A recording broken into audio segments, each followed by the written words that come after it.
نحمده ونصلي على رسوله الكريم اما بعد فاعوذ بالله من الشيطان الرجيم بسم الله الرحمن الرحيم رب اشرح لي صدري ويسر لي امري واحلل عقدة من لساني يفقهوا قولي۔ سورت بنی اسرائیل مکی صورت ہے، 12 رکوع ہیں اور 111 آیات ہیں۔ اس صورت کا ایک نام سورت الاسراء بھی ہے۔ جو پہلا لفظ ہم پڑھیں گے اسراء، اس پر بھی اس کا نام رکھا گیا ہے۔ تو اس صورت کے 2 نام ہیں، ایک سورت بنی اسرائیل، ایک سورت اسراء۔ سورہ بنی اسرائیل سے قرآن کی 4تھی منزل کا بھی آغاز ہو رہا ہے۔ جیسے کہ ابھی ہم نے بات کی کہ یہ مکی صورت ہے اور مضامین سے اندازہ ہوتا ہے کہ مکی دور کے بالکل آخر کی صورت ہے۔ ہمارے ذہن میں ایک اندازہ موجود ہے، آئیڈیا ہے ہمیں کہ ہجرت سے کچھ عرصے پہلے مکے میں حالات مسلمانوں کے لیے کتنے دشوار، کتنے تلخ اور کتنے مشکل ہو چکے تھے۔ نبی اکرم صلی اللہ علیہ وسلم کو قتل کرنے کی سازشیں شروع ہو چکی تھیں، مسلمانوں پر جسمانی تشدد کیا جا رہا تھا۔ جب یہ حالات ہوئے تو نبی اکرم صلی اللہ علیہ وسلم نے ایک تو کچھ لوگوں کو حبشہ کی طرف ہجرت کرنے کا مشورہ دیا۔ کچھ مسلمان حبشہ کی طرف ہجرت کر گئے، لیکن سارے تو نہ کر سکے۔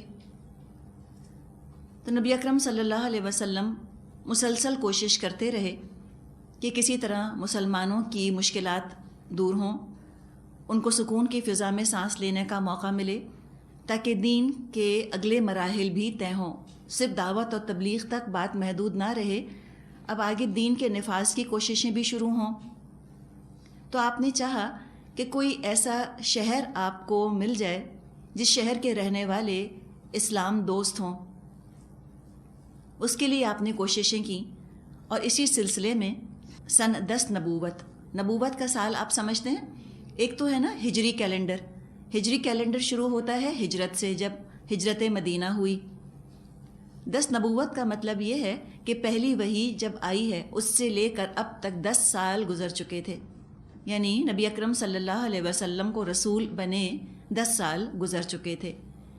تو نبوت کا لفظ استعمال کیا جاتا ہے ہجرت سے پہلے کا کیلنڈر استعمال کرنے کے سلسلے میں۔ تو 10 نبوت شوال کے مہینے میں نبی اکرم صلی اللہ علیہ وسلم طائف تشریف لے گئے۔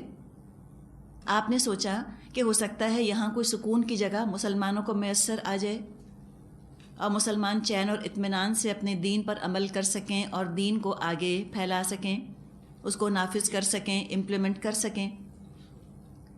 لیکن طائف میں جو سلوک نبی اکرم صلی اللہ علیہ وسلم کے ساتھ ہوا، وہ تو مکے کے 10 سال میں بھی نہ ہوا تھا۔ آپ کا مذاق اڑایا گیا، طائف کے سرداروں نے آپ سے بات تک کرنے سے انکار کر دیا۔ اس پر اکتفا نہ کیا انہوں نے، بلکہ انہوں نے گلیوں کے دونوں طرف جو بھی اوباش قسم کے، بدماش قسم کے لوگ تھے ان کو کھڑا کر دیا، اور انہوں نے نبی اکرم صلی اللہ علیہ وسلم پر اور آپ کے ساتھ ہی زید بن حارثہ رضی اللہ عنہ ان پر پتھر برسائے، اور تاک تاک کے خاص طور پہ آپ کے ٹخنوں کو نشانہ بنایا، جو کہ بہت نازک ہڈی ہوتی ہے، اور اس طرح آپ پر پتھر برسائے، اتنے برسائے کہ آپ کے نعلین، آپ کے جوتے مبارک جو ہیں وہ خون سے بھر گئے۔ ساتھ ساتھ زبانی کلامی بھی سخت سست کہتے رہے وہ نبی اکرم صلی اللہ علیہ وسلم کو۔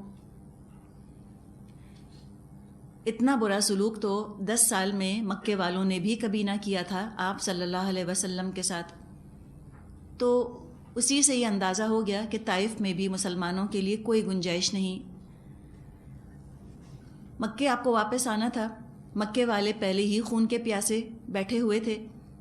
تو پھر آپ جب مکے میں داخل ہوئے تو ایک مشرک مطعم بن عدی کی پناہ لے کر آپ مکے میں داخل ہوئے۔ آپ اس کی پناہ لے کر مکے میں داخل ہوئے، ورنہ آپ کے لیے مکے میں داخلہ ممکن نہ تھا۔ کوئی بھی آ کر آپ کو قتل کر سکتا تھا۔ آپ نے مختلف لوگوں کی طرف پیغامات بھیجے، کسی نے کوئی بہانہ بنایا اور کسی نے کسی طرح انکار کیا۔ جب مطعم بن عدی کی طرف آپ نے پیغام بھیجا تو وہ اپنے 6 بیٹوں کو لے کر آیا جنہوں نے ہتھیار اٹھائے ہوئے تھے، اور مطعم بن عدی اور اس کے 6 بیٹوں نے آپ کو اپنے گھیرے میں لیا اور ان کی حفاظت میں پھر آپ مکے میں داخل ہوئے۔ یہ وہ سال تھا جس میں کہ خدیجہ رضی اللہ عنہا کا انتقال ہو چکا تھا، یعنی جو گھر کے اندر چین اور سکون کا سبب تھیں وہ دنیا سے چلی گئیں، اور اسی سال ابو طالب کا بھی انتقال ہو گیا، یعنی گھر کے باہر جو ہستی آپ کا تحفظ کیا کرتی تھی، آپ کی مدد کیا کرتی تھی، وہ دنیا سے رخصت ہو گئی۔ یوں محسوس ہو رہا تھا کہ چاروں طرف سے آپ مصائب اور آلام میں گھر چکے ہیں، مصیبتوں میں اور رنج اور غم میں آپ گھر چکے ہیں۔ قانون قدرت کا یہ ہے کہ جب اندھیرا اپنی شدت کو پہنچ جاتا ہے تو اس کے بعد پھر روشنی پھوٹتی ہے۔ ہم کہتے ہیں the darkest hour is just before dawn۔ مشکلات اور مصائب جب اپنی انتہا کو پہنچ جاتے ہیں تو پھر معاملات میں آسانی آنا شروع ہو جاتی ہے۔ تو ان کو یوں سمجھیں کہ جس کو کہیں کہ یہ راک باٹم تھا اسلام کا، اس کے بعد مزید اور کسی مشکل کی گنجائش بچی نہ تھی،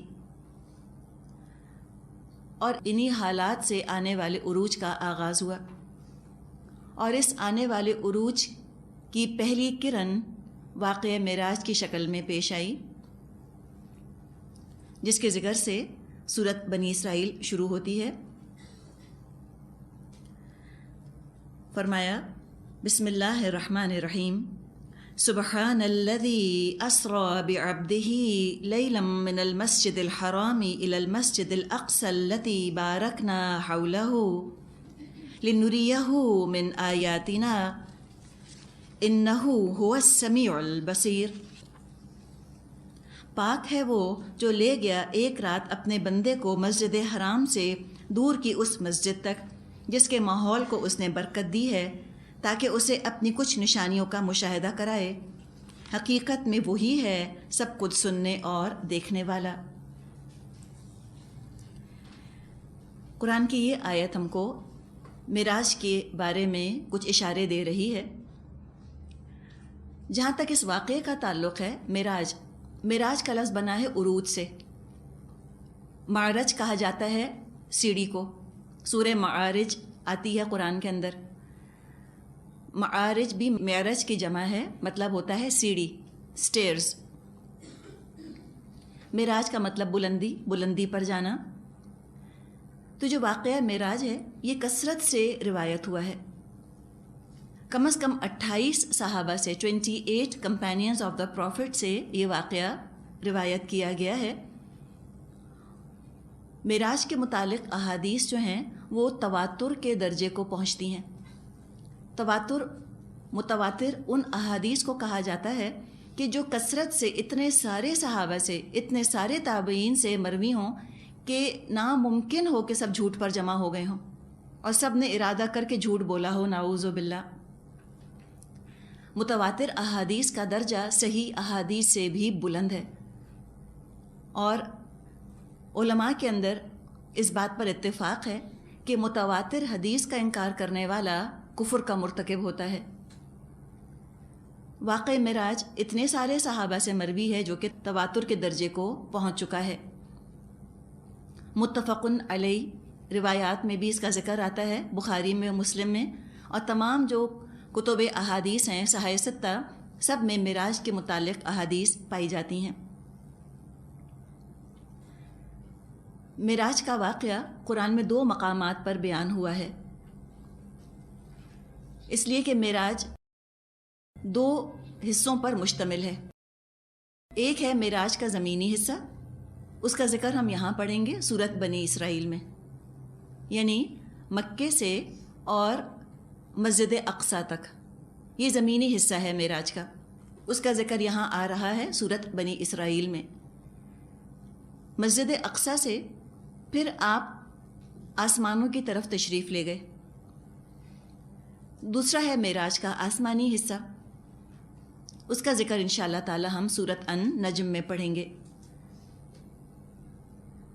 یعنی مسجد اقصیٰ سے سدرۃ المنتہا تک کا سفر، اس کا ذکر سورۃ النجم میں آئے گا۔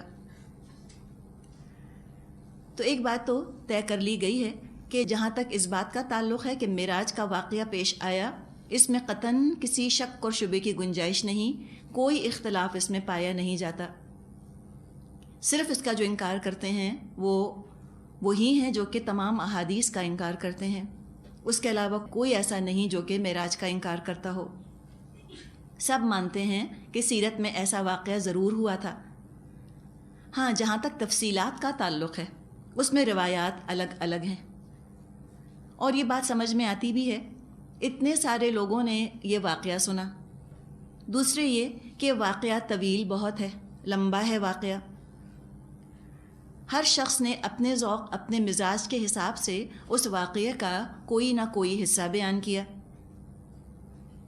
کسی نے بہت تفصیل کے ساتھ معراج کا واقعہ بیان کیا، کسی نے مختصراً کنسائز کر کے معراج کا واقعہ بیان کیا۔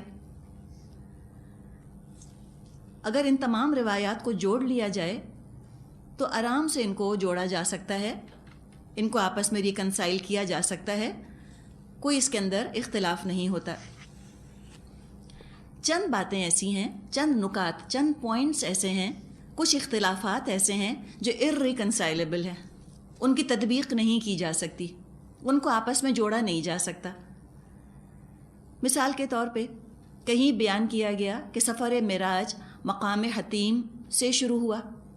حتیم وہ حصہ ہے جو خانہ کعبہ کے اندر شامل تھا، لیکن جب مکے والوں نے خانہ کعبہ کی دوبارہ سے تعمیر کی تو مٹیریل کم ہونے کی وجہ سے انہوں نے ایک حصہ خانہ کعبہ کا کھلا چھوڑ دیا، جس کے گرد آج کل ہم گول دیوار سی دیکھتے ہیں۔ طواف کرنے میں بھی جب لوگ گزرتے ہیں تو حتیم کے باہر سے گزرتے ہیں، اگر حتیم کے اندر سے گزریں تو طواف ادھورا نامکمل ہوتا ہے۔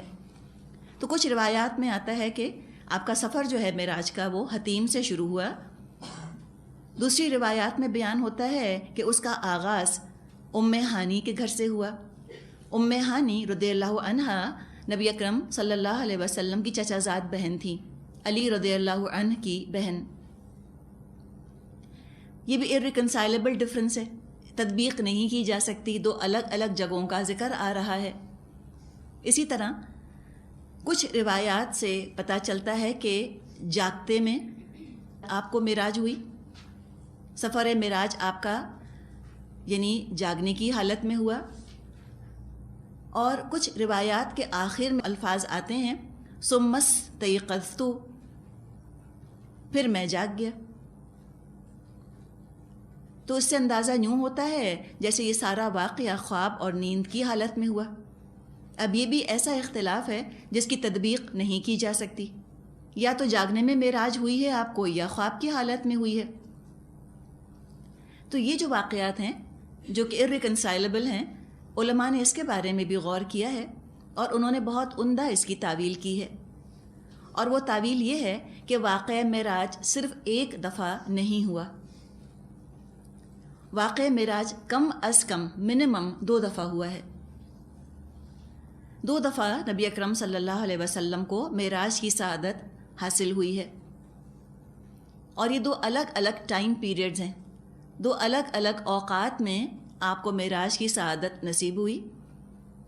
جہاں تک خواب والی معراج کا تعلق ہے، اس کے بارے میں علماء کا خیال ہے کہ یہ نبوت کے ابتدائی دور میں معراج ہوئی تھی، سن 2 نبوی میں یا سن 3 نبوی میں ہوئی تھی، حالت نیند میں ہوئی تھی۔ ایسی روایات کے آخر میں آئے گا کہ پھر نبی اکرم صلی اللہ علیہ وسلم نے فرمایا کہ پھر میں جاگ گیا۔ تو وہ جو آپ کو پہلی معراج ہوئی وہ نیند کی حالت میں ہوئی تھی۔ دوسرا واقعہ جو انتہائی مشہور اور معروف ہے، جس کا کہ یہاں سورۃ بنی اسرائیل میں ذکر آ رہا ہے، یہ 11 نبوت یا 12 نبوت میں پیش آیا۔ اس وقت نبی اکرم صلی اللہ علیہ وسلم کی عمر مبارک 52 سال تھی، 52 ایئرز، اور یہ جو معراج آپ کو ہوئی یہ نیند کی حالت میں نہ تھی، بلکہ باقاعدہ جسم اور روح کے ساتھ بیداری کی حالت میں جاگتے ہوئے یہ حالات پیش آئے۔ اب آپ دیکھیں جس طرح سورت بنی اسرائیل شروع ہو رہی ہے، پہلی آیت کے الفاظ پر غور کریں تو محسوس ہوتا ہے کہ بہت غیر معمولی ہے کوئی واقعہ جو کہ پیش آیا۔ جیسے کہ فرمایا ہے یہاں پر سبحان الذی، پاک ہے اللہ، اسریٰ بعبدہ لیلا من المسجد الحرام الی المسجد الاقصی، جو لے گیا اپنے بندے کو راتوں رات مسجد حرام سے مسجد اقصی تک۔ یہ نہیں فرمایا کہ اللہ کے رسول صلی اللہ علیہ وسلم خود گئے، بلکہ لے جائے گئے، اور لے جانے والا کون؟ سبحان الذی، وہ جو پاک ہے ہر عیب سے، ہر کمزوری سے۔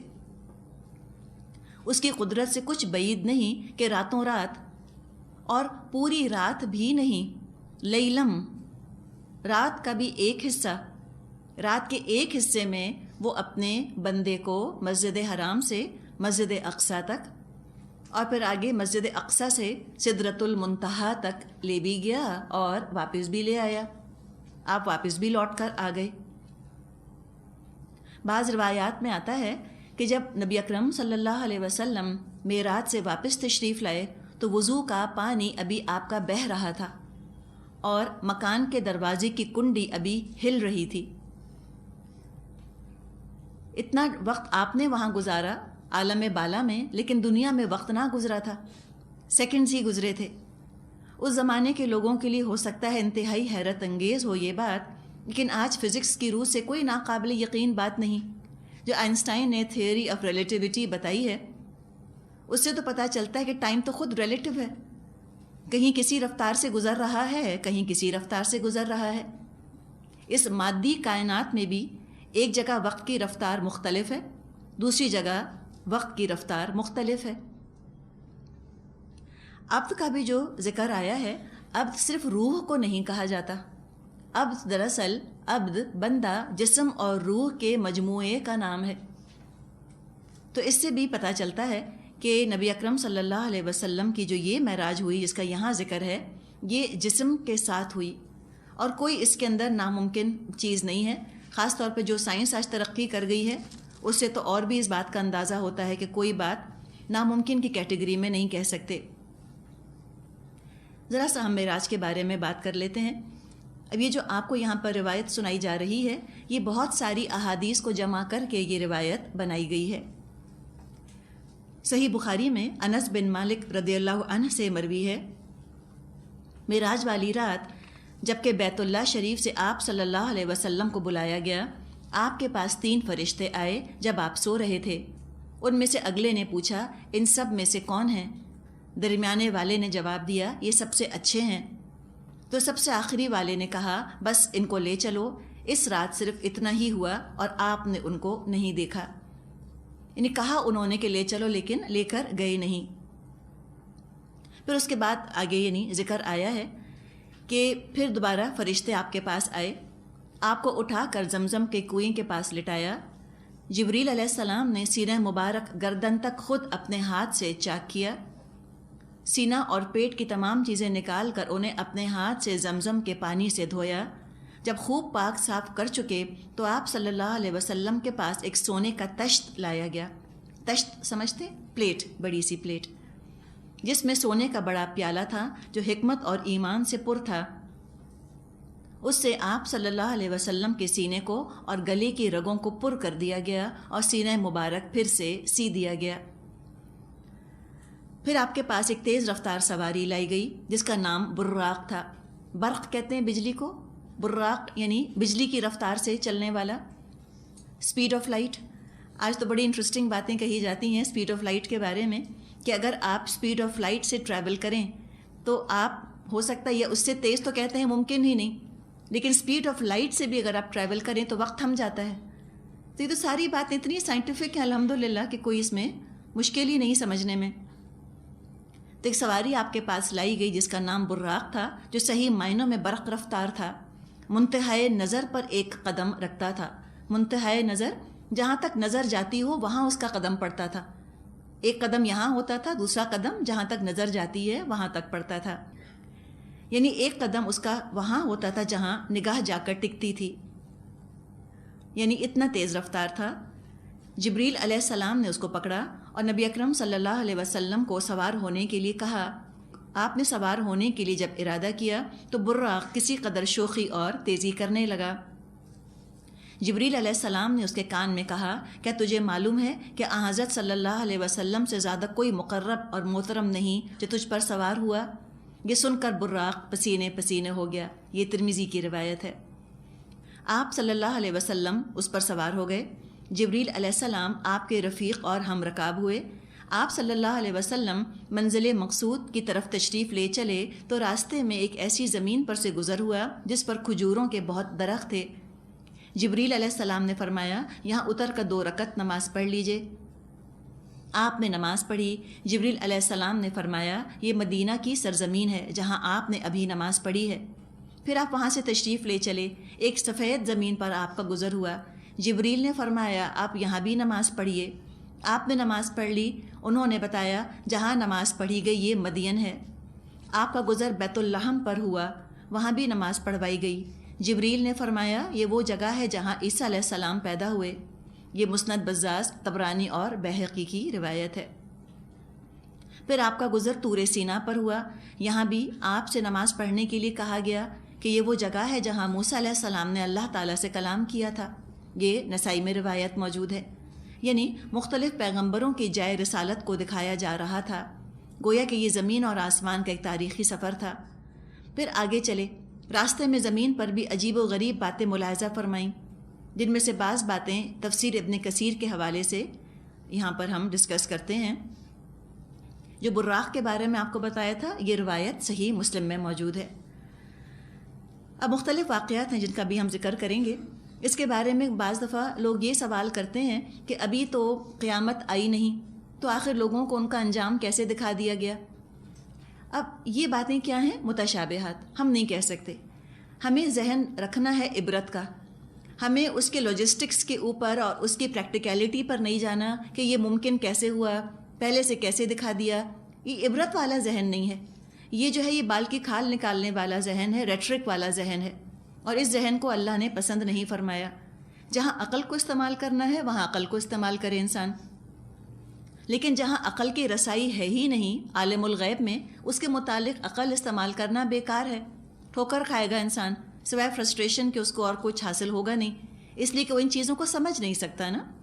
عقل کی فیکلٹی ایسی نہیں ہے جو ان باتوں کو سمجھا دے۔ یہ باتیں وحی کے ذریعے سے ہم کو بتائی گئی ہیں۔ اصل حقیقت ان کی کیا ہے، یہ معاملہ کیسے ہوا، اللہ بہتر جانتا ہے کیسے ہوا، کیسے اللہ نے سب کچھ دکھا دیا، اللہ ہی جانتا ہے بہتر۔ اصل میں تو عبرت والا ذہن ہمیں بنانا ہے کہ ہم ان کاموں سے بچیں جن کی سزائیں ہیں جو کہ نبی اکرم صلی اللہ علیہ وسلم کو دکھائی گئیں، اور وہ کام کریں جن کا کہ اجر ہے جو کہ بتایا گیا۔ جبریل علیہ السلام آپ کو لے کر چلے تو آپ کا گزر ایک ایسی قوم پر ہوا کہ وہ کھیت کاٹتی ہے اور وہ فوراً بڑھ جاتا ہے، یعنی وہ ویسا ہی ہو جاتا ہے جیسا وہ پہلے تھا۔ آپ نے جبریل سے پوچھا، یہ کون لوگ ہیں؟ فرمایا، یہ اللہ کے راستے کے مجاہدین ہیں، جہاد کرنے والے ہیں، جن کی نیکیاں 700 تک بڑھتی ہیں، جو خرچ کریں اس کا بدلہ پاتے ہیں، اللہ بہترین رازق ہے۔ اس سے ملتی جلتی آیت ہم نے پڑھی ہے قرآن کے اندر کہ مثال ان لوگوں کی جو اپنا مال اللہ کی راہ میں خرچ کرتے ہیں ایک دانے کی طرح ہے، جسے 7 بالیاں اگیں، ہر بالی میں 100 دانے ہوں، اور اللہ بڑھاتا ہے جس کے لیے چاہتا ہے، اور اللہ بڑی وسعت والا اور علم والا ہے۔ یعنی بہترین صدقہ، بہترین خرچ کرنے کی جگہ اللہ کے دین کے راستے میں خرچ کرنا ہے۔ تو فی سبیل اللہ سے مراد ہے جہاد فی سبیل اللہ، دین کے راستے میں نکلنا، چاہے قلم کا جہاد ہو، علم کا جہاد ہو، قرآن سے جہاد کیا جائے یا تلوار سے، ہتھیاروں سے جہاد کیا جائے، ہر طرح کا جہاد شامل ہے۔ تو تمام جہاد کرنے والوں کے لیے خوشخبری ہے۔ پھر آپ صلی اللہ علیہ وسلم کا گزر ایک ایسی قوم پر ہوا جس کا سر پتھروں سے کچلا جا رہا تھا۔ کچلے جانے کے بعد ان کے سر ہر بار ٹھیک ہو جاتے، پھر کچلے جاتے اور دم بھر کی مہلت نہ ملتی۔ آپ نے پوچھا، یہ کون ہیں؟ جبریل نے فرمایا، یہ وہ لوگ ہیں جن کے سر فرض نمازوں کے وقت بھاری ہو جاتے تھے، یعنی نماز کو مصیبت سمجھتے تھے یا پھر ان کو پڑھتے ہی نہ تھے۔ پھر نبی اکرم صلی اللہ علیہ وسلم نے دیکھا کچھ لوگوں کے آگے اور پیچھے دھجیاں لٹک رہی ہیں، یعنی کپڑے چیتھڑے بن کر لٹک رہے ہیں، اور اونٹ کی طرح کانٹے دار جہنمی درخت چگ رہے ہیں۔ قرآن میں آتا ہے نا، شجر زقوم، اور جہنم کے پتھر اور انگارے کھا رہے ہیں۔ میں نے کہا کون لوگ ہیں؟ جبریل نے فرمایا یہ لوگ اپنے مال کی زکوٰۃ نہ دینے والے ہیں۔ اللہ نے ان پر کوئی ظلم نہیں کیا بلکہ یہ خود اپنی جانوں پر ظلم کرتے تھے۔ پھر میں نے ایسے لوگوں کو دیکھا، ان کے سامنے ایک ہانڈی میں صاف ستھرا گوشت ہے اور دوسری میں خبیث سڑا بسا گندا گوشت ہے، اور یہ اس اچھے گوشت سے تو روک دیے گئے ہیں اور سڑے ہوئے بدبودار بدمزہ گوشت کو کھا رہے ہیں۔ میں نے پوچھا یہ کون ہیں؟ کس گناہ کے مرتکب ہیں؟ جواب ملا یہ وہ مرد ہیں جو اپنی حلال بیویوں کو چھوڑ کر حرام عورتوں کے پاس رات گزارا کرتے تھے، اور یہ وہ عورتیں ہیں جو اپنے حلال خاوندوں کو چھوڑ کر اوروں کے ہاں رات گزارتی تھیں۔ پھر آپ نے دیکھا راستے میں ایک لکڑی ہے جو ہر کپڑے کو پھاڑ دیتی ہے اور ہر چیز کو زخمی کر دیتی ہے۔ آپ نے پوچھا یہ کیا ہے؟ فرمایا یہ آپ کے ان امتیوں کی مثال ہے جو راستہ روک کر بیٹھ جاتے ہیں۔ اور پھر اس آیت کو پڑھا کہ لا تقعد بکل صراط توعدون، یعنی ہر راستے پر لوگوں کو خوفزدہ کرنے اور راہ خدا سے روکنے کو مت بیٹھا کرو۔ پھر آپ نے دیکھا ایک شخص بہت بڑا ڈھیر جمع کیے ہوئے ہے جس کو اٹھا نہیں سکتا، اس کے باوجود وہ اور بڑھا رہا ہے۔ پھر پوچھا جبریل سے یہ کیا ہے؟ فرمایا یہ آپ کی امت کا وہ شخص ہے کہ جس پر لوگوں کے اس قدر حقوق ہیں کہ وہ ہرگز ادا نہیں کر سکتا، تاہم وہ اور حقوق چڑھاتا جا رہا ہے، یعنی پہلی ذمہ داریاں ادا نہیں کرتا اور مزید اٹھاتا جا رہا ہے۔ پھر آپ نے ایک جماعت کو دیکھا جن کی زبانیں اور ہونٹ لوہے کی قینچی سے کاٹے جا رہے ہیں، ادھر کٹے ادھر درست ہو گئے، یہی حال برابر جاری ہے۔ پوچھا یہ کون لوگ ہیں؟ فرمایا یہ فتنے کے خطیب اور واعظ ہیں، یعنی ایسے خطیب اور واعظ جو ایسے خطبے دیتے تھے جس سے لوگوں میں فتنہ بھڑک اٹھے، آپس میں لوگ لڑ پڑیں، جھگڑے ہوں، فساد ہوں۔ پھر دیکھا کہ ایک چھوٹے سے پتھر کے سوراخ میں سے بھاری بھرکم بیل نکل رہا ہے، پھر وہ لوٹنا چاہتا ہے لیکن جا نہیں سکتا۔ جبریل سے پوچھا یہ کون ہے؟ فرمایا یہ وہ شخص ہے جو کوئی بڑا بول بولتا تھا، اس پر نادم تو ہوتا تھا لیکن لوٹا نہیں سکتا تھا، یعنی بڑے بڑے دعوے کرنے والے۔ تو اگر کوئی دعویٰ بڑا ہو گیا تو انسان استغفار کر لے تاکہ آخرت کی سزا سے بچے۔ پھر آپ ایک وادی میں پہنچے، وہاں نہایت نفیس اور ٹھنڈی ہوا، خوشکن، معطر، خوشبودار اور راحت اور سکون کی مبارک صدائیں آ رہی تھیں۔ سن کر آپ نے پوچھا یہ کیا ہے؟ جبریل نے فرمایا یہ جنت کی آواز ہے، وہ کہہ رہی ہے اللہ مجھ سے اپنا وعدہ پورا کر، میرے بالا خانے ریشم، موتی، مونگے، سونے، چاندی، جام، کٹورے، شہد، پانی، دودھ اور شراب وغیرہ سے بہت لبریز ہو گئے ہیں، یعنی اب استعمال کرنے والا بھی کوئی ہو ان چیزوں کو۔ اللہ کی طرف سے جواب ملا ہر ایک مومن مرد اور عورت جو مجھے اور میرے رسول کو مانتا ہو، نیک عمل کرتا ہو اور میرے ساتھ کسی کو شریک نہ کرتا ہو، میرے برابر کسی کو نہ سمجھتا ہو، وہ سب لوگ تجھ میں داخل ہوں گے۔ سن، جس کے دل میں میرا ڈر ہے وہ ہر خوف سے محفوظ ہے، جو مجھ سے سوال کرتا ہے وہ محروم نہیں رہتا، جو مجھے قرض دیتا ہے میں اسے بدلہ دیتا ہوں، جو مجھ پر توکل کرتا ہے میں اسے کفایت کرتا ہوں، یعنی اس کے لیے کافی ہو جاتا ہوں۔ میں سچا معبود ہوں، میرے سوا کوئی معبود نہیں، میرے وعدے خلاف نہیں ہوتے، مومن نجات یافتہ ہیں، اللہ بابرکت ہے جو سب کا خالق ہے۔ یہ سن کر جنت نے کہا اب میں خوش ہو گئی۔ پھر آپ ایک دوسری وادی میں پہنچے جہاں نہایت بری بھیانک مکروہ آوازیں آ رہی تھیں، سخت بدبو تھی۔ اس کے بارے میں جبریل سے پوچھا، انہوں نے بتایا یہ جہنم کی آواز ہے، وہ کہہ رہی ہے اللہ مجھ سے اپنا وعدہ پورا کر، وہ مجھے دے، یعنی جن کو بھیجنے کا تو نے کہا ہے۔ میرے طوق اور میری زنجیریں، میرے شعلے، میرا تھور اور میرا لہو پیپ اور میرا عذاب، سزا کے سامان بہت وافر ہو گئے۔ میری گہرائی بہت زیادہ، میری آگ بہت تیز ہے، وہ دے جس کا مجھ سے وعدہ کیا ہے، یعنی جس کے لیے سب کچھ بنا ہے۔ اللہ تعالیٰ نے فرمایا ہر کافر، منکر، خبیث اور بے ایمان مرد اور عورت تیرے لیے ہے۔ یہ سن کر جہنم راضی ہو گئی۔ اسی طرح کے اور واقعات آئے ہیں۔ پھر جنت اور دوزخ کی گفتگو کا بھی ذکر آیا۔ اس کے بعد آگے جب آپ تشریف لے گئے تو پھر دیکھا کہ کچھ اور لوگ ہیں جن کے منہ، زبان اور ہونٹ لوہے کی قینچیوں سے کاٹے جا رہے ہیں۔ آپ نے پوچھا یہ کون لوگ ہیں؟ عرض کیا گیا یہ لوگ بادشاہوں اور امیروں کے مخبر ہیں جو رعایا کی طرف سے جھوٹی خبریں پہنچا کر لوگوں پر ظلم کرواتے تھے۔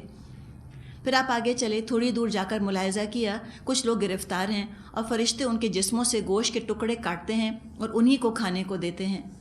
جبریل نے عرض کیا یہ لوگ غیبت کرنے والے ہیں، ابھی قیامت تک اپنا گوشت آپ کھاتے رہیں گے۔ آپ فرماتے ہیں میں نے ایک اور گروہ کو دیکھا جن کا منہ سیاہ ہے، آنکھیں نیلی اور نیچے کا ہونٹ زمین پر پڑا ہوا گھسٹتا ہے اور اوپر کا ہونٹ سر پر رکھا ہوا ہے۔ لہو اور پیپ ان کے منہ سے جاری ہے جس کے بدبو سے میدان سڑا جاتا ہے۔ آپ نے پوچھا جبریل یہ کون لوگ ہیں؟ عرض کیا یہ شراب خور ہیں۔ فرمایا میرا گزر ایک اور گروہ پر ہوا جن کے منہ سور کے سے تھے، ان کی زبانیں پشت کی جانب سے کھینچی گئی تھیں، سخت عذاب میں مبتلا تھے۔ جبریل نے کہا یہ جھوٹی گواہی دینے والے لوگ ہیں۔ حضور نے فرمایا میرا گزر عورتوں کے گروہ پر ہوا جن کو آگ کے کپڑے پہنا کر آگ کے کوڑے مارے جاتے تھے، ان کوڑوں کی تکلیف سے یہ عورتیں روتی اور غل مچاتی تھیں۔ پوچھا جبریل سے یہ کون عورتیں ہیں؟ عرض کیا یہ میت پر نوحہ کرنے والی، خاوند کو ستانے والی ہیں۔ حضور صلی اللہ علیہ وسلم فرماتے ہیں میرا گزر ایک اور قوم پر ہوا جن کے منہ کالے تھے، ان کے سینے پر آگ کے طبق رکھے تھے، سینے کے اوپر آگ کے سمجھے انگیٹھیاں جیسی رکھی تھیں، رال کے کپڑے پہنے تھے جن میں آگ بھڑکتی تھی۔ رال سمجھتے قطران پڑھا تھا ہم نے سورۃ ابراہیم میں، بچمن یا تارکول کے کپڑے۔ ملائکہ ان کو گرز مارتے تھے۔ جبریل نے عرض کیا یہ گانے بجانے والے لوگ ہیں جو توبہ کیے بغیر مر گئے۔ آپ صلی اللہ علیہ وسلم فرماتے ہیں ایک اور گروہ مجھے نظر آیا جو آگ میں جلایا جاتا تھا، جب جل جاتا تھا پھر زندہ ہوتا تھا۔ پھر میں نے پوچھا یہ کون ہیں؟ عرض کیا یہ والدین کے نافرمان ہیں۔ جس طرح انہوں نے والدین کو نافرمانی کر کے جلایا تھا، اب قیامت تک یہ اسی عذاب میں جلتے رہیں گے، کیونکہ جب ماں باپ کو ستایا جاتا تو ان کا دل اسی طرح جلتا تھا گویا جیسے کوئی آگ لگی ہو۔ حضور صلی اللہ علیہ وسلم فرماتے ہیں کہ میں نے ایک اور جماعت کو دیکھا، ملائکہ ان کو چھریوں سے ذبح کر رہے ہیں، ان کے حلقوں سے نہایت بدبودار سیاہ خون نکل رہا ہے۔ یہ لوگ مر کر پھر اسی وقت زندہ ہوتے ہیں، پھر ذبح کیے جاتے ہیں۔ پوچھا اے جبریل کون ہیں یہ؟ عرض کیا یہ قاتل خونی ہیں جنہوں نے ناحق خون کیے، اب ان کی سزا یہ ہے کہ ہمیشہ ذبح ہوتے رہیں گے۔ پھر آپ نے فرمایا میں نے ایک گروہ کو ایک بڑے پہاڑ کے برابر دو پتھروں کے درمیان میں پستے ہوئے دیکھا۔ فرمایا یہ کون ہیں؟ عرض کیا یہ مغرور اور متکبر لوگ ہیں، ان کا غرور قیامت تک اسی طرح توڑا جائے گا۔ پھر اسی طرح بہت سے اور مناظر ہیں جن کا ذکر آتا ہے۔ پھر سامنے بیت المقدس نظر آیا۔ حضور صلی اللہ علیہ وسلم مسجد اقصیٰ کے دروازے پر براق سے اترے۔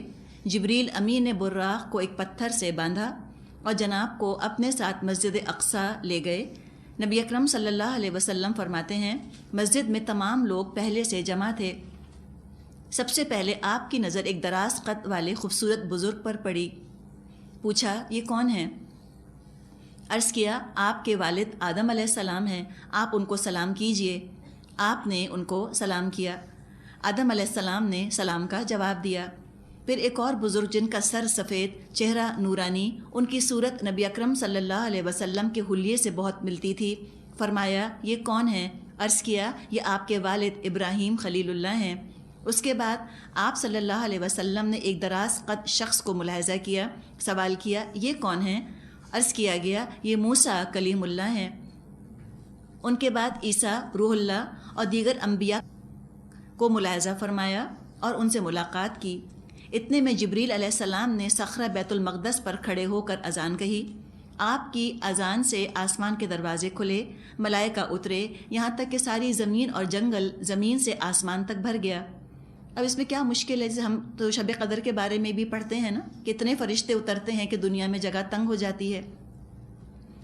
جبریل علیہ السلام نے تکبیر فرمائی، صفیں درست ہوئیں، انبیاء اور فرشتے صفیں باندھ کر کھڑے ہوئے، لیکن اس وقت مصلی پر امام کی جگہ خالی تھی، کسی کی ہمت نہ تھی کہ وہ مصلی پر جائے۔ ہر پیغمبر کی تمنا تھی اس وقت نماز پڑھانے کی کہ وہ نماز پڑھائے، لیکن اللہ کا فضل ہے، اللہ جس کو عطا کرے۔ نہ آدم صفی اللہ کو یہ مرتبہ ملا، نہ ابراہیم خلیل اللہ کو، نہ موسیٰ کلیم اللہ کو، نہ عیسیٰ روح اللہ کو۔ اتنے میں جبریل علیہ السلام صفوں سے باہر آئے اور آپ کا ہاتھ پکڑ کر فرمایا کہ امام الاولین و آخرین مصلی پر تشریف لے آئیے۔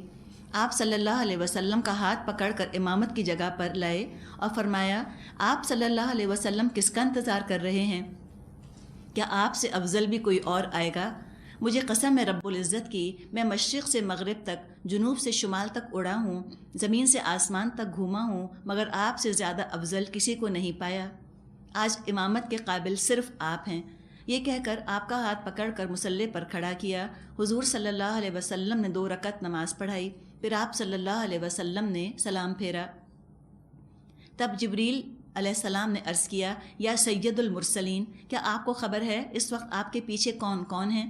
آپ نے فرمایا معلوم نہیں۔ جبریل نے عرض کیا، تمام انبیاء، آسمانوں کے ملائکہ آپ کے پیچھے موجود ہیں، اسی لیے آپ امام الانبیاء ہیں اور آپ کا مرتبہ سب نبیوں سے بلند تر ہے۔ ابھی نماز جو آپ نے پڑھائی، یہ کیوں آپ نے پڑھائی؟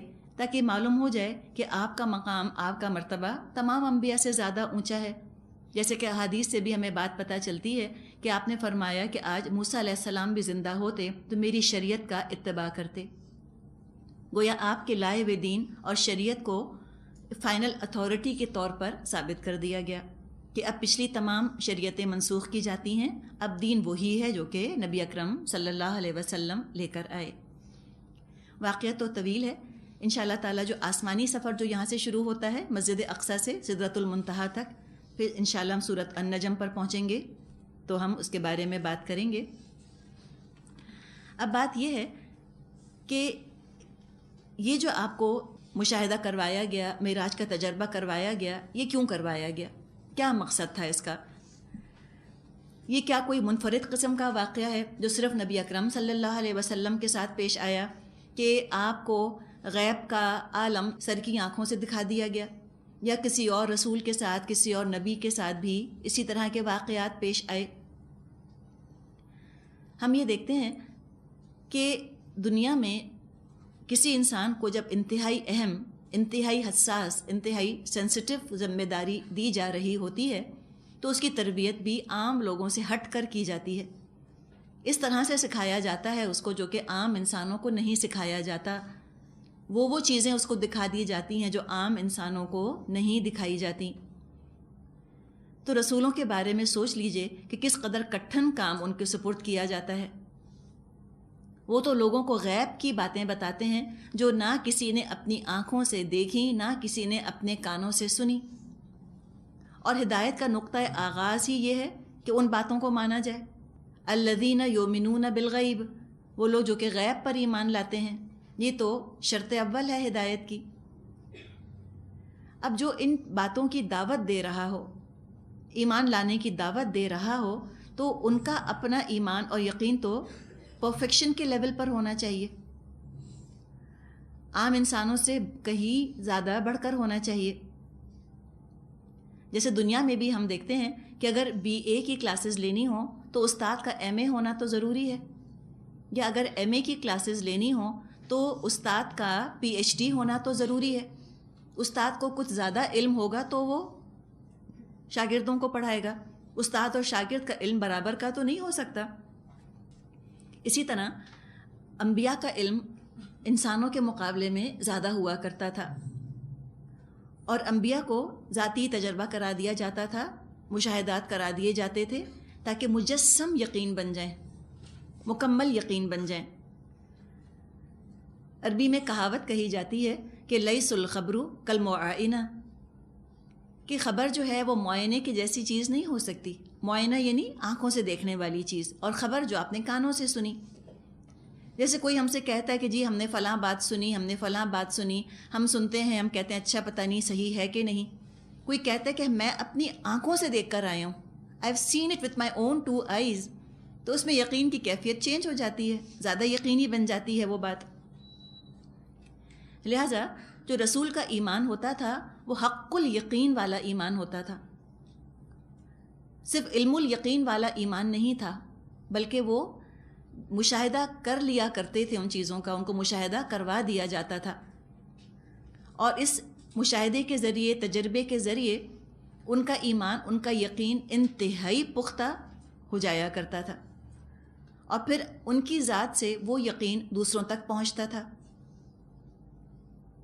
جہاں تک دوسرے انبیاء کا تعلق ہے، ابراہیم علیہ السلام کے بارے میں بھی ہم کو واقعہ ملتا ہے سورۃ انعام میں، آیت نمبر 75 میں اللہ تعالیٰ نے فرمایا ہے وَكَذَلِكَ نُرِيَ إِبْرَاهِيمَ مَلَكُوتُ السَّمَاوَاتِ وَالْأَرْضِ وَلِيَكُونَ مِنَ الْمُوقِنِينَ، ہم نے دکھائی ابراہیم کو آسمانوں اور زمین کی بادشاہت تاکہ وہ یقین کرنے والوں میں سے ہو جائے۔ ابراہیم علیہ السلام کا ایک اور واقعہ بھی ہم نے پڑھا تھا سورۃ البقرہ میں، پرندوں والا واقعہ۔ انہوں نے کہا تھا کیف تحیی الموتیٰ، اللہ تو مردوں کو کیسے زندہ کرے گا؟ تو اللہ تعالیٰ نے پھر وہ پرندوں کا ان سے ذکر کیا تھا کہ تم پرندوں کو لو اور ان کو اپنے سے ہلا لو، پھر ٹکڑے ٹکڑے کر کے 4 چٹانوں پہ رکھ دو، پھر بلاؤ تو تیری طرف دوڑے چلے آئیں گے، یاتینک سعیا۔ تو اللہ تعالیٰ اپنے انبیاء کو اس طرح کے تجربے کروایا کرتا تھا۔ ایک اور نبی کا بھی ہم نے ذکر پڑھا ہے قرآن میں کہ ایک بستی پر سے گزرے جو کہ اوندھی پڑی تھی اپنی چھتوں کے اوپر، تو انہوں نے پوچھا کہ اللہ کیسے زندہ کرے گا اس بستی کو؟ تو اللہ تعالیٰ نے 100 سال ان کو مارے رکھا، یاد ہوگا آپ کو واقعہ۔ تو اللہ تعالیٰ اس طرح کے تجربے مشاہدے پہلے بھی انبیاء کو، رسولوں کو کروایا کرتا تھا، اور نبی اکرم صلی اللہ علیہ وسلم کو بھی غیب کا عالم اللہ تعالیٰ نے دکھا دیا۔ اب یہاں سے آپ کو ایمان اور یقین کا تھوڑا سا فرق پتہ چلے گا۔ ایمان کیا ہے؟ ایمان نام ہے رسول کی دی ہوئی خبر پر یقین کرنے کا۔ ایمان کا تعلق کانوں سے ہے، سننے سے۔ رسول نے خبر دی، لوگوں نے سنا اور اس پر انہوں نے یقین کر لیا، رسول کو ویریفائی کر دیا، تصدیق کر دی کہ جو آپ فرما رہے ہیں 100% سچ۔ ہم نے تجربہ نہیں کیا، ہم نے مشاہدہ نہیں کیا، ہم نے نہیں دیکھا، لیکن آپ فرما رہے ہیں، ہم آپ کی بات پہ یقین کرتے ہیں۔ یہ ہے ایمان۔ جہاں تک یقین کا تعلق ہے، یقین ہوتا ہے ذاتی تجربے کی بنیاد پر، تجربہ ہوا ہو، مشاہدہ ہوا ہو، آبزرو کیا ہو کسی نے، ایکسپیرینس کیا ہو کسی نے۔ ایکسپیرینس جب کر لیتا ہے کوئی شخص تو اس کو 100% یقین آ جاتا ہے۔ مثال کے طور پہ ایک خبر ملی کہ آگ گرم ہوتی ہے، ہم نے کہا اچھا آپ کہہ رہے ہیں تو واقعی آگ گرم ہوتی ہوگی، یقین کر لیا اس پر۔ یہ ہے ایمان۔ ایک شخص جس نے کہ آگ کا تجربہ کر لیا، اس کا ہاتھ جل گیا آگ میں، اس کو تو 100% یقین ہے نا کہ آگ گرم ہوتی ہے اور جلاتی ہے۔ تو یہ چیز کیا ہے؟ یہ یقین والی چیز ہے۔ تو رسولوں کو تجربہ، ایکسپیرینس کروا دیا جاتا تھا عالم الغیب کا۔ یہ تجربات جو ہیں، جو کہ انبیاء کو کرائے جاتے تھے، نیند کی حالت میں بھی کرائے جاتے تھے اور بیداری کی حالت میں بھی، جاگتے میں بھی کرائے جاتے تھے، سوتے میں بھی کرائے جاتے تھے۔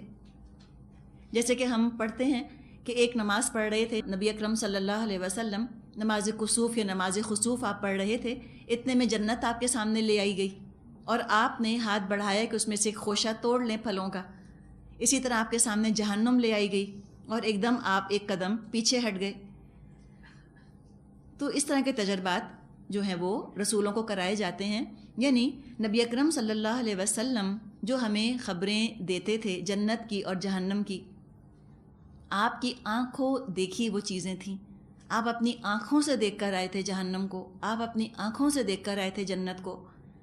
7 آسمان اور فرشتے جو ہم خالی آپ کی بات پر یقین کرتے ہیں، آپ نے اپنی آنکھوں سے یہ تمام چیزیں خود دیکھ لی تھیں۔ تو پھر رسول جو ہیں وہ تو مجسم سراپا یقین بن جاتے ہیں، یقین کی بھٹی بن جاتے ہیں، یقین کا فرنس بن جاتے ہیں۔ یقین جو ہے ان کے وجود سے پھوٹتا ہے، کنٹیجس ہوتا ہے، متعدی ہوتا ہے۔ ان کا کام تو سینکڑوں، ہزاروں، لاکھوں لوگوں تک ایمان کی دولت پہنچانا، ایمان کی حرارت پہنچانا ہوتا ہے۔ تو جب تک وہ خود ایک یقین کی دہکتی بھی بھٹی نہ ہوں، وہ دوسروں تک اس یقین کو، اس ایمان کو کنوے بھی نہ کر سکیں۔ اس لیے کہ دوسروں تک میسج کو، پیغام کو پہنچانے کے لیے ضروری ہے کہ پیغام پہنچانے والا 100% اس بات پر یقین رکھتا ہو، 0.1% بھی، 0.00001% بھی گنجائش نہ ہو شک کی، ہر قسم کے شک سے بالا تر ہو، تبھی وہ بات پوری یقین سے پہنچا سکتا ہے۔ تو چونکہ ذمہ داری بہت بڑی ہوا کرتی تھی رسولوں پر، تو تجربات بھی ان کو غیر معمولی کرا دیے جاتے تھے۔ تو یہ چند باتیں ہیں جو کہ معراج سے متعلق ہیں۔ اب جہاں تک مسجد اقصیٰ کا تعلق ہے، تھوڑی سی بات اس پہ بھی ہم کر لیتے ہیں. کچھ لوگ اعتراض کرتے ہیں کہ مسجد اقصیٰ تو اس وقت موجود ہی نہیں تھی،